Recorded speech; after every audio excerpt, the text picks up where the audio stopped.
ಗುರು. ನಮ್ಮ ತಾಯಣ್ಣೆ ಮನುಷ್ಯ ಪೀಸ್ ಆಗೋಗವನೆ ಮೈಸೂರು ಹೈವೇಲಿ. ಏನಕ್ಕಾದ್ರೂ ಬನ್ನೋ ಮನುಷ್ಯ ಗೊತ್ತಿಲ್ಲ. ಅಂತೂ ಆ ಆಕ್ಸಿಡೆಂಟ್ ನೋಡಬಾರ್ದು. ನಾನು ನಿಲ್ಲಿಸ್ಲಿಲ್ಲ, ಯಾಕಂತಂದರೆ ಮತ್ತೆ ಹಿಂಸೆ ಅಂತ. ನಾನು ಹೇಳೋದಿಷ್ಟೇ, ಪೀಸ್ ಏನಕ್ಕೂ ಆಗಲ್ಲ ಬರೋ. ಕಾಲು ಒಂದು, ಕೈ ಒಂದು, ತಲೆ ಒಂದು ಆಗೋಗೈತೆ ನಾನು ಹೇಳೋದಿಷ್ಟೇ ನಿಮಗೆ.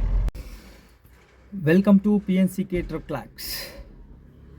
ತುಂಬ ದಿವಸ ಆಯಿತು ವ್ಲಾಗ್ ಮಾಡಿ. ಇವತ್ತು ವ್ಲಾಗ್ ಸ್ಟಾರ್ಟ್ ಮಾಡ್ತಾಯಿದ್ದೀನಿ. ಪೋಟ್ರು ಸ್ಟಾರ್ಟ್ ಮಾಡ್ತಾಯಿದ್ದೀನಿ. ಟೈಮ್ ಇವಾಗ 1:30 ಮಧ್ಯಾಹ್ನ. ಮಾಡಬಾರ್ದು ಅಂತಿದ್ದೆ, ಊರಿಂದ ಬೆಳಿಗ್ಗೆ ಬಂದು ಆರಾಮಾಗಿ ಇರೋಣ ಅಂತ ಸುಮ್ಮನೆ ಪೋಟ್ರ್ ಆನ್ ಮಾಡ್ಕೊಂಡಿದ್ದೆ, ಅಟ್ಲೀಸ್ಟ್ ಲಾಗಿನ್ ಅವರ್ಸ್ ಬರಲಿ ಅಂತ. ಸಡನ್ನಾಗಿ ಒಂದು ಬಾಡಿಗೆ ಬಿತ್ತು. ಎಲ್ಲಿಗಪ್ಪ ಅಂತಂದರೆ ಮೈಸೂರಿಗೆ, ರಾಮನಗರ ಪ್ಲಸ್ ಒಂದು ಮೈಸೂರು. ಅಮೌಂಟ್ ಎಷ್ಟು ಬಿದ್ದಿದೆ ಏನು ಅಂತೆಲ್ಲ ಹೇಳ್ತೀನಿ. ಫಸ್ಟು ಪಿಕಪ್ ಲೊಕೇಶನ್ಗೆ ಹೋಗೋಣ ಬನ್ನಿ, ಆವಲಹಳ್ಳಿ ಹತ್ರ. ಅಲ್ಲೋಗಿ ಸಿಗ್ತೀನಿ ನಿಮಗೆ. ಫೈನಲಿ ಪಿಕಪ್ ಲೊಕೇಶನಿಗೆ ಬಂದೆ. ಲೋಡು ಶಾಂಪು ಅಂತೆ, ಲೋಡ್ ಆಗೋದು ತೋರಿಸ್ತೀನಿ. ಇಲ್ಲಿಂದ 64 ಕಿಲೋಮೀಟ್ರು ರಾಮನಗರ ಒಂದು ಅನ್ಲೋಡ್ ಮಾಡಿಕೊಂಡು ಮತ್ತೆ ಹೋಗ್ಬೇಕು ನಾನು. ನೋಡೋಣ, ಲೋಡು 100 ಕಾಟನ್ ಅಂತ ಹೇಳಿದರೆ 10 kg ಬರುತ್ತೆ ಅಂತ ತಿಂದಿದ್ದಾರೆ. ನೋಡೋಣ ವೆಯ್ಟ್ ಹೆಂಗೆ ಬರುತ್ತೆ ಏನೆಲ್ಲ ನೋಡಿಕೊಂಡು ನಿಮ್ಗೆ ಅಪ್ಡೇಟ್ ಮಾಡ್ತೀನಿ, ತೋರಿಸ್ತೀನಿ. ಬನ್ನಿ, ಲೋಡಿಗೆ ಹಾಕಿದ್ದೀನಿ ಗಾಡಿ. ಲೋಡ್ ಆಯಿತು ಗಾಡಿ. ಲೋಡಿಂಗ್ದೇನೋ ವೀಡಿಯೋ ಮಾಡೋಕ್ಕೆ ಹೋಗಿಲ್ಲ, ಯಾಕಂತಂದರೆ ಅವರು ನನಗೂ ಒಂಚೂರು ಹೆಲ್ಪ್ ಮಾಡೋಕ್ಕೆ ಹೇಳಿದ್ರು, ಹಂಗಾಗಿ ವೀಡಿಯೋ ಏನು ಮಾಡಲಿಲ್ಲ. ಲೋಡ್ ಆಯಿತು, ಹೋಗೋಣ ಬನ್ನಿ. ಕೆಂಗೇರಿನಲ್ಲಿ ಅವ್ರು ಬರ್ತಾರಂತೆ ಪಾರ್ಟಿ. ಅಲ್ಲಿಂದ ರಾಮನಗರ ಹಾಕೊಳ್ಳೋದಂತೆ, ಅಲ್ಲಿಂದ ಮೈಸೂರು ಹೆಬ್ಬಾಳು ಹೋಗೋಣ. ಇಷ್ಟೊತ್ತಿಗಾದರೆ ಅಷ್ಟೊತ್ತಿಗೆ ಹೋಗಿ ನೈಟೆಲ್ಲ ಮನೆ ಸೇರ್ಕೊಳ್ಳೋಣ. ನಾಳೆಗೆ ನಾನು ಒಂಚೂರು ಕೆಲಸ ಐತೆ. ಕೆಲಸ ಏನಂತ ಹೇಳ್ತೀನಿ ಆಮೇಲೆ. 100 ಬಾಕ್ಸ್ ಅಂದರು, 1 ಟನ್ ಅಂದರು ಅಷ್ಟೇ. ಇದಕ್ಕೇನೊಂದು ಲೆಕ್ಕ ಅಲ್ಲ, ನಿಧಾನಕ್ಕೆ ಹೋಗ್ಬೇಕಷ್ಟೇ, ಏನಿಲ್ಲ. ಗಾಡಿ ಮೈಲೇಜ್ ಬರಬೇಕಲ್ವಾ, ಸಸ್ತಾ ಬಾಡಿಗೆ ಬಂದಿರೋದು. ಹಂಗಾಗಿ ಹೊರಟಿದ್ದೀನಿ ಇವಾಗ. ಅವ್ರಿಗೆ ಫೋನ್ ಮಾಡ್ಕೊತೀನಿ ನೋಡಿ. ಇವಾಗ ವೀಡಿಯೋ ಮಾಡಿದ ತಕ್ಷಣ ಅವ್ರಿಗೆ ಫೋನ್ ಮಾಡಿಕೊಂಡು ಹೋಗ್ತೀನಿ. ಅವ್ರು ಕೆಂಗೇರಿ ಹತ್ರ ಬರೋಕ್ಕೆ ಹೇಳಿದ್ದಾರೆ. ಬನ್ನಿ ಹೋಗೋಣ.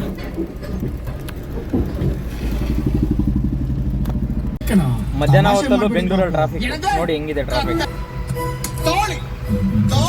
ವಿವೇಕಾನಂದ ಮೆಟ್ರೋ ಹತ್ರ ಫುಲ್ಲು ಜಾಮ್ ಆಗೋಗಿದೆ. ಸುಮ್ಮನೆ ನಾನೇನು ಮಾಡೋದಂತ ಪೈಲ್ವಾನ್ ಮೂವಿ ಹಾಕೊಂಡು ಆರಾಮಾಗಿ ನೋಡ್ತಾ ಇದ್ದೀನಿ. ನೀವು ಯಾವ ಪೈಲ್ವಾನ್ ಮೇಲೂ ದಾಳಿ ಮಾಡೇ ಇಲ್ವಂತೆ.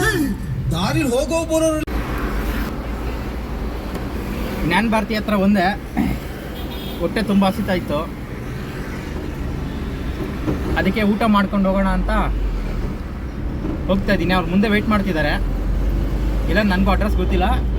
ಗಾಡಿದು ಬೋರ್ಡ್ ಹೇಳಿದ್ದೀನಿ, ಮಣ್ಣಿನ ಮಗ ಹೇಳಿ ಅಣ್ಣ ಅಂತ. ನೋಡೋಣ, ಅಲ್ಲಿ ವೆಯ್ಟ್ ಮಾಡ್ತಿದ್ದಾರೆ ಅವರು. ನೋಡಿ, ಹೋಗೋಣ ಮುಂದೆ ಬನ್ನಿ.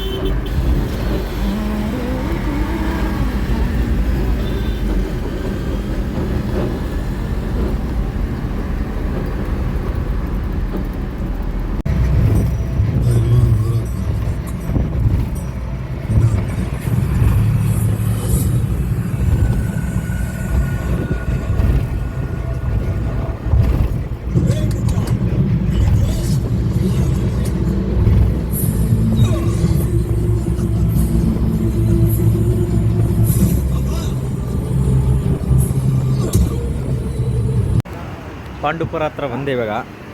ಟೋಲ್ ತಪ್ಪಿಸ್ಬೇಕಲ್ವ, ಹಂಗಾಗಿ ಸೈಡ್ ತೊಗೊಂಡು ಟೀ ಕುಡಿಯೋಣ ಅಂತ ಅವ್ರ ಜೊತೆ ಬಂದಿದ್ದಾರಲ್ಲ, ಅವರು ಟೀ ಕುಡಿಯೋಣ ಅಂತಂದರು. ಟೀ ಜೊತೆಗೆ ಹಂಗೆ ಒಂದು ಬಜ್ಜಿ ತೊಗೊಂಡು ತಿನ್ಕೊಂಡು ನೋಡಿ. ಅಲ್ಲಿ ನಿಂತೈತೆ ರಾಣಿ. 28 ಕಿಲೋಮೀಟ್ರ್ ಇದೆ ಹೋಗೋದು. ರೀಚ್ ಮಾಡಿಬಿಟ್ಟು ಆಮೇಲೆ ನೆಕ್ಸ್ಟ್ ಕತೆ ಏನು ಅಂತ ನೋಡೋಣ.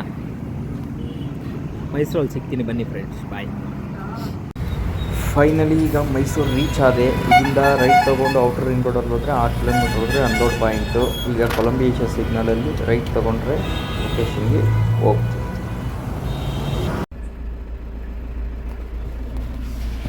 ಫೈನಲ್ ಆಗಿ ಇವಾಗ 7 ಗಂಟೆ ಟೈಮು. ಕರೆಕ್ಟಾಗಿ ಮೈಸೂರಿಗೆ ಬಂದಿದ್ದೀನಿ.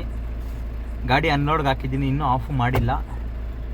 ಗಾಡಿ ಅನ್ಲೋಡ್ ಮಾಡ್ಕೊಂಡ ತಕ್ಷಣ ಏನಂತ ಆಮೇಲೆ ಹೇಳ್ತೀನಿ. ಯಾಕಂತಂದರೆ ಟೊಮೆಟೊ ಲೋಡು ಇತ್ತು ಅಂದರು, ಬಟ್ ಅದು ಕ್ಯಾನ್ಸಲ್ ಆಯಿತು. ಸುಮ್ಮನೆ ನನಗೂ ಬೆಳಿಗ್ಗೆ ಕೆಲಸ ಇದೆ, ಇನ್ನೇನಿಲ್ಲ. ಟುವರ್ಡ್ಸ್ ಬೆಂಗಳೂರು ಮುಗಿಸ್ಕೊಂಡು ಇಲ್ಲೆಲ್ಲ ಅನ್ಲೋಡ್ ಮಾಡಬೇಕು. ಅನ್ಲೋಡ್ ಮಾಡಿಕೊಂಡು ಹೋಯ್ತಾ ಇರೋದಷ್ಟೇ. ಮೈಸೂರಲ್ಲಿ ಅನ್ಲೋಡ್ ಆಯಿತು, ಹೋಯ್ತಾ ಇದ್ದೀನಿ ನಮ್ಮ ನಡೆ ಬೆಂಗಳೂರು ಕಡೆ. ಒಂದು ಅರ್ಧ ಗಂಟೆಗೆಲ್ಲ ಅನ್ಲೋಡ್ ಮಾಡಿಕೊಟ್ರು. ಕರೆಕ್ಟಾಗಿ ಟೈಮ್ ಇವಾಗ 8 ಗಂಟೆ. ನಾನು KR ಪುರಂಗೆ ಹೋಗೋಷ್ಟೊಳಗಡೆ ಒಂದು 11 ಗಂಟೆ 12 ಗಂಟೆ ಆಗಬಹುದು. ಎಲ್ಲೂ ನಿಲ್ಲಿಸಲ್ಲ. ಇಲ್ಲೆಲ್ಲಾದರೂ ಬಂಕ್ ಸಿಕ್ಕಿದ್ರೆ ಪೆಟ್ರೋಲ್ ಡೀಸೆಲ್ ಹಾಕ್ಸ್ಕೊಂಡು ಹೋಯ್ತಾ ಇರೋದು. ನೋಡಿ ನಮ್ಮ ಮೈಸೂರು ಟ್ರಾಫಿಕ್ ಇರಲ್ಲ ಮರಾಯ, ಅದೊಂದೇ ಬೆನಿಫಿಟ್ ಈ ಬೆಂಗಳೂರಲ್ಲಿ.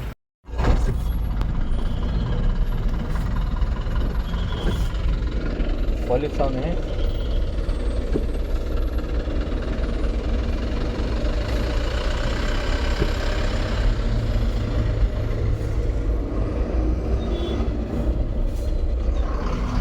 ಆಕ್ಸಿಡೆಂಟ್ ಗುರು, ಸರಿಯಾದ ಆಕ್ಸಿಡೆಂಟ್ ಗುರು.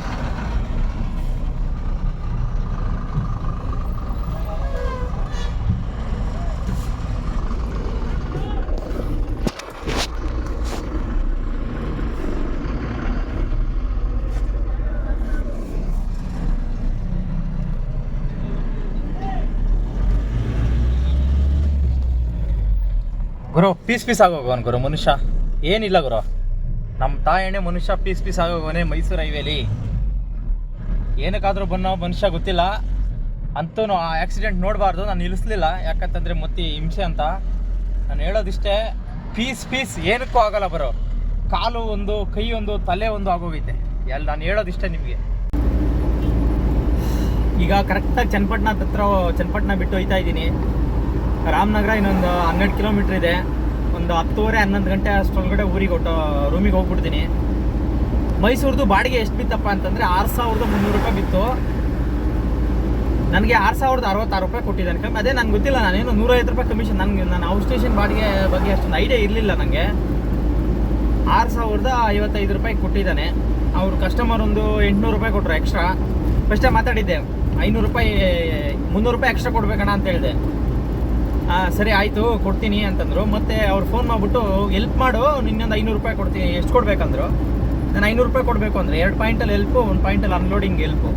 ಅಂದರೆ 2 ಲೋಡಿಂಗು 1 ಅನ್ಲೋಡಿಂಗು ಸೇರಿ 3 ಹತ್ರ. ಅಂದರೆ ಅವ್ರು ಜನ ಇದ್ದರು, ಅವ್ರ ಜೊತೆಗೆ ಹೆಲ್ಪ್ 500 ರೂಪಾಯಿ ಅಂತಂದರೆ ಅವರೊಂದು 800 ರೂಪಾಯಿ ಕೊಟ್ಟರು.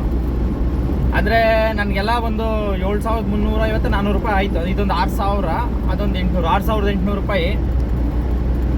ಮೊಬೈಲ್ ಒಂದು 3,000 ಡೀಸೆಲ್ಲು. 6,800 3,000 ಹೋದರೆ ನಾನು 3,800 ರೂಪಾಯಿ ಇವತ್ತಿನ ದುಡಿಮೆ.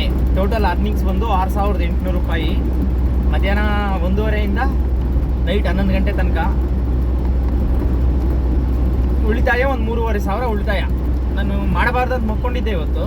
ಹೆಂಗೋ ಮೈಸೂರಿಗೆ ಆರ್ಡ್ರ್ ಬಿತ್ತು ಅಂತ ಮಾಡಿದೆ. ಹಾಯ್, ಕರೆಕ್ಟಾಗಿ ಟೈಮ್ 11:30 ಆಯಿತು. ನಮ್ಮ ರೂಮ್ ಹತ್ರ KR ಪುರಂ ಹತ್ರ ಬಂದ್ಬಿಟ್ಟೆ.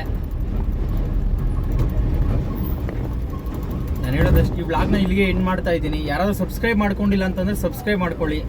ವೀಡಿಯೋಸು ನೋಡಿ, ನಾನು ಆದಷ್ಟು ಸಪೋರ್ಟ್ ಮಾಡ್ತೀನಿ ನಾನು ವೀಡಿಯೋಸ್ ಮಾಡೋಕ್ಕೆ. ಮತ್ತು ಇನ್ನೊಂದೇನಪ್ಪ ಅಂತಂದರೆ ಸ್ಲೋ ಡ್ರೈವ್ ಅಷ್ಟೇ. ನಿಧಾನಕ್ಕೆ ಡ್ರೈವ್ ಮಾಡಿ. ನಾನು ಹೇಳೋದಿಷ್ಟೇ. ಅಲ್ಲಿ ವಿಡಿಯೋ ಹಾಕ್ತೀನಿ, ಅದು ಎಷ್ಟು ಮಟ್ಟಕ್ಕೆ ಕಾಣುತ್ತೆ ಏನೋ ಗೊತ್ತಿಲ್ಲ. ಅದು ಹಾಕಿದ್ದೀನಿ ನೋಡೋದಲ್ಲ ನೀವು. ಆ ವಿಡಿಯೋ ಎಷ್ಟು ಮಟ್ಟಕ್ಕೆ ನಿಮ್ಗೆ ಕಾಣಿಸ್ತೋ ಏನೋ ನನಗೆ ಗೊತ್ತಿಲ್ಲ ಅಷ್ಟೇ. ಇವತ್ತಿನ ಬ್ಲಾಗು ಮನೆಗೆ ರೂಮಿಗೆ ಹೋಗೋದು, ಅಡುಗೆ ಮಾಡಿದ್ದಾರಂತೆ ತಿನ್ನೋದು, ಮಲ್ಕೊಳ್ಳೋದು ಅಷ್ಟೇ ಇವತ್ತಿನ ಕೆಲಸ. ಆ್ಯಕ್ಚುಲಿ ನಂಗೆ ಟೊಮೊಟೊ ಹಾಕೊಂಬರೋದೊಂದಿತ್ತು, ಹಾಕೊಂಬರಲಿಲ್ಲ. ಯಾಕಂತಂದರೆ ಲೋಡ್ ಇರಲಿಲ್ಲ. ಅದು ಹೇಳ್ತೀನಿ ಅಂತ ಹೇಳಿಲ್ಲ ಅಣ್ಣ. ಇದ್ದಿದ್ರೆ ಅದೊಂದು ಬರ್ತಿತ್ತು. ಗುಂಡ್ಲುಪೇಟೆಗೆ ಹೋಗಿ ಆಗಿಲ್ಲ ಅಷ್ಟೇ. ಇವತ್ತು ಬ್ಲಾಗ್ ಎಂಡ್ ಮಾಡ್ತಾ ಇದ್ದೀನಿ. ಯಾರು ಸಬ್ಸ್ಕ್ರೈಬ್ ಮಾಡ್ಕೊಂಡಿಲ್ಲ ಅಂದರೆ ಮಾಡ್ಕೊಳ್ಳಿ. ನಮ್ಮ ರೂಮ್ ಅಷ್ಟೇ, ಇನ್ನೊಂದು ಕಿಲೋಮೀಟರ್ ಇದೆ. ಬಾಯ್.